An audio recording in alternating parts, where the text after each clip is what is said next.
Assalamualaikum warahmatullahi wabarakatuh. Perkenalkan, nama saya Rosi Nur Amalia dari kelas karyawan angkatan 13. Tujuan dari presentasi ini adalah untuk memenuhi salah satu tugas kewirausahaan untuk memenuhi tugas ujian akhir semester dengan mata kuliah kewirausahaan. Untuk selanjutnya, saya akan menjelaskan tentang maksud entrepreneurship is ability to creative the new and different.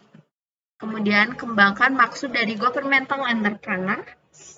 Kemudian risk mitigation, definisi sampai konsep. Kemudian model kepemimpinan bisnis. Lanjut.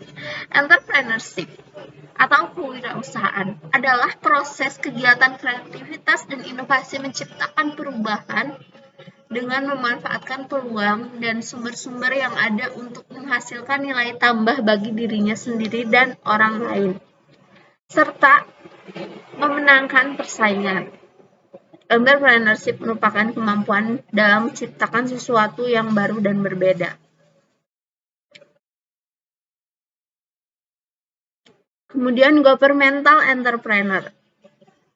Pemimpin negara yang mampu mengelola dan menumbuhkan jiwa dan kecakapan wirausaha penduduknya. Mengapa jiwa entrepreneur harus ditumbuh kembangkan?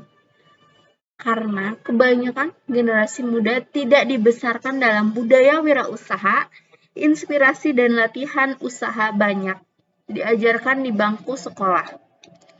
Kemudian tingginya angka pengangguran, lapangan kerja yang sangat terbatas tidak sebanding dengan jumlah pencari kerja.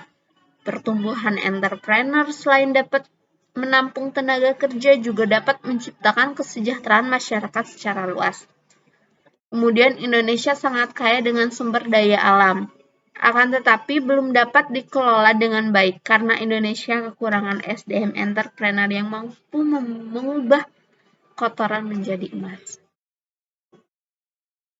Risk mitigation atau manajemen risiko adalah suatu pendekatan struktural metodologi dalam pengelolaan ketidakpastian yang berkaitan dengan ancaman.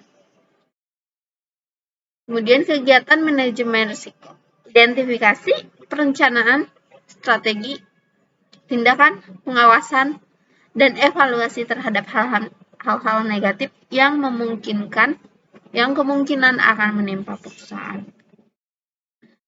Komponen manajemen risiko. Lingkungan internal adalah segala risiko yang memungkinkan terjadi di dalam internal perusahaan, terkait dengan kedisiplinan karyawan, etika bekerja, kompetensi pegawai, tingkat kesejahteraan.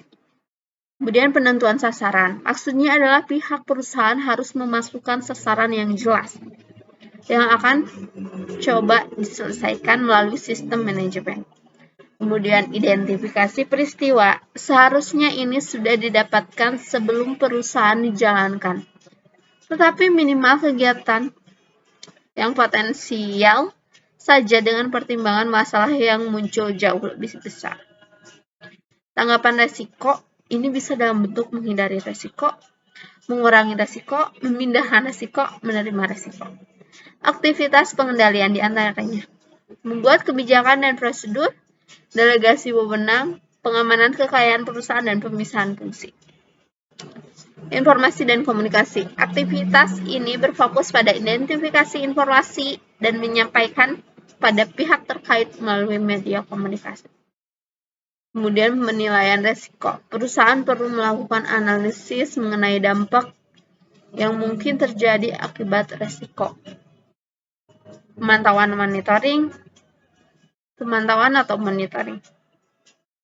Proses pemantauan dilaksanakan secara terus-menerus untuk memastikan setiap komponen berfungsi sebagaimana mestinya. Kemudian model kepemimpinan bisnis. Kepemimpinan kewirausahaan. Memiliki visi, misi, dan bisnis. Kemudian strategi bisnis yang menghasilkan aktivitas manajemen bisnis, yaitu produksi, pemasaran, keuangan, SDM, riset, dan pengembangan kompetensi, dan benchmarking. dari aktivitas manajemen bisnis, kemudian hasilnya adalah kebutuhan barang dan jasa masyarakat terpenuhi, masyarakat sejahtera, profit bisnis, pemerintah menerima berbagai macam pajak untuk merealisasikan tujuan negara. Cukup sekian presentasi kali ini. Untuk kekurangannya mohon dimaafkan. Terima kasih.